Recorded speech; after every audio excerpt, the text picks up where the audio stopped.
8:15 p.m., June 17th, 2015. I just got out of Bible study. I was driving home and feeling great.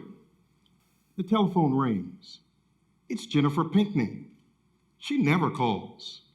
I pick up the phone, and she said, "Pinckney has been shot." My heart was racing. My mind was all over the place. Pinckney?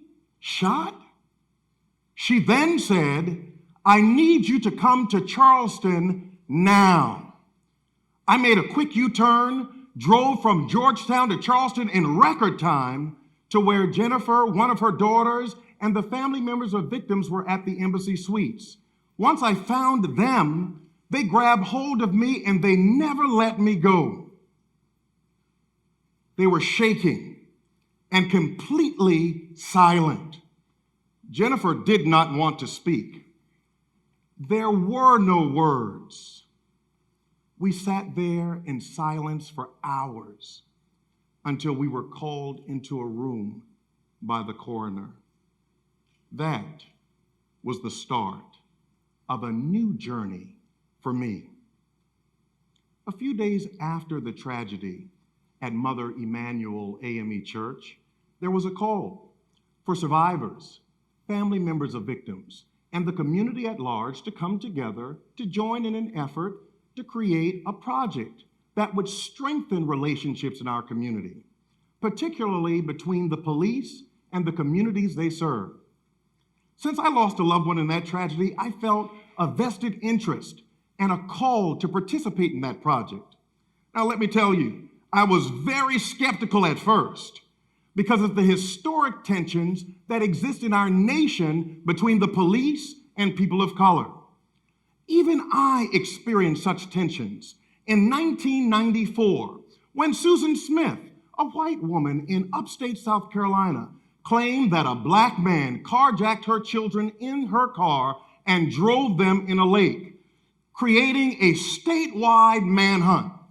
There I was, minding my own business in Columbia, South Carolina, coming out of the Piggly Wiggly with my bags of groceries, walking down Main Street, going back to my dorm room at the seminary, when I was stopped by police officers saying that I fit the description of the assailant in this statewide manhunt.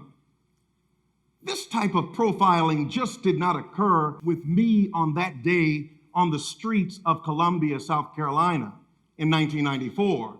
This type of profiling occurs in every community across our nation, in every state. I didn't allow that to deter me from participating in this project. I kept on showing up. I attended press conferences, listening sessions, and other gatherings related to this project.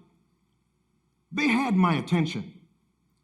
I went for three main reasons: to listen, to hear, and to learn what I could do to help strengthen these relationships in our community.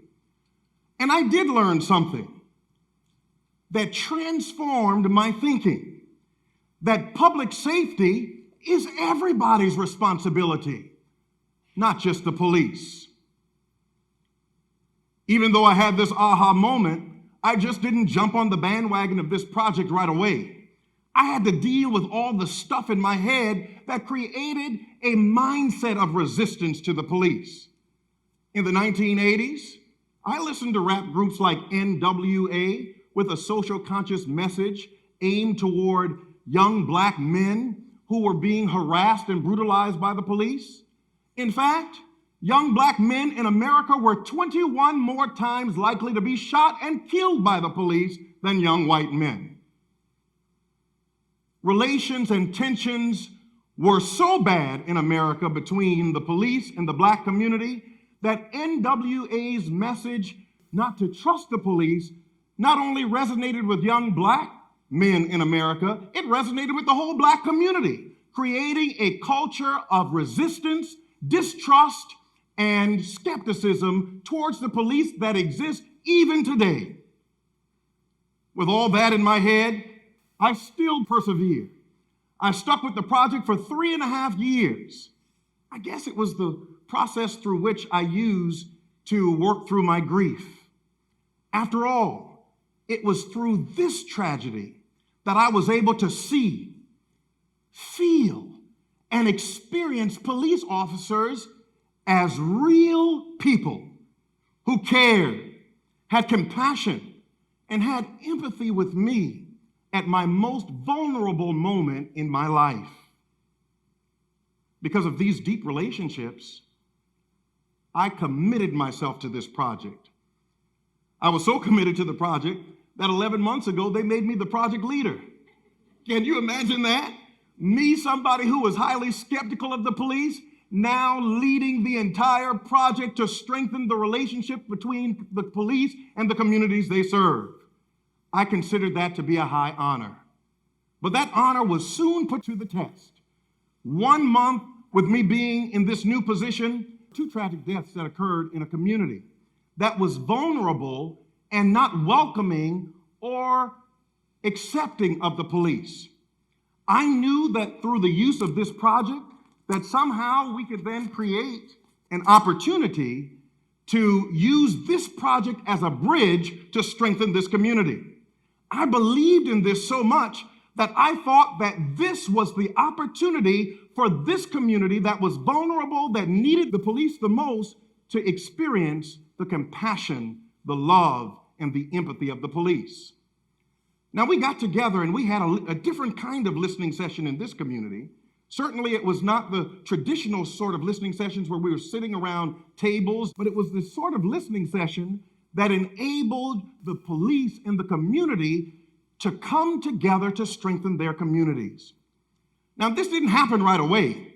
I had to figure out what I could do in order to create an open door that enabled the people to receive the police and the things that they had to offer. Now, I need a little audience participation right now. I know all of us have been brought to this TED Talk for a particular reason, and since we're all sitting in this place, I want you to grab hands with the one sitting next to you. And this is what we did in that particular session. And we said a prayer, but I'm not going to say a prayer today, but I wish for you to squeeze the hands real tight of the person sitting next to you. And the more we began to squeeze and the more we began to pray, something happened. When they loosed hands, they began to lock arms. They embraced one another. They began crying together. They began hugging together. They began recognizing that they were all in this together, both police and community alike, black, white, and blue, working together in order to make their communities safe. That day, not only did we bring that community together, we built trust and legitimacy that bridged the gap between a vulnerable community and the police that served them. I'm going to ask you a question. I want you to be very honest. How many of you have ever ridden in a police car? Raise your hand. Now, was that in the front seat or in the back seat?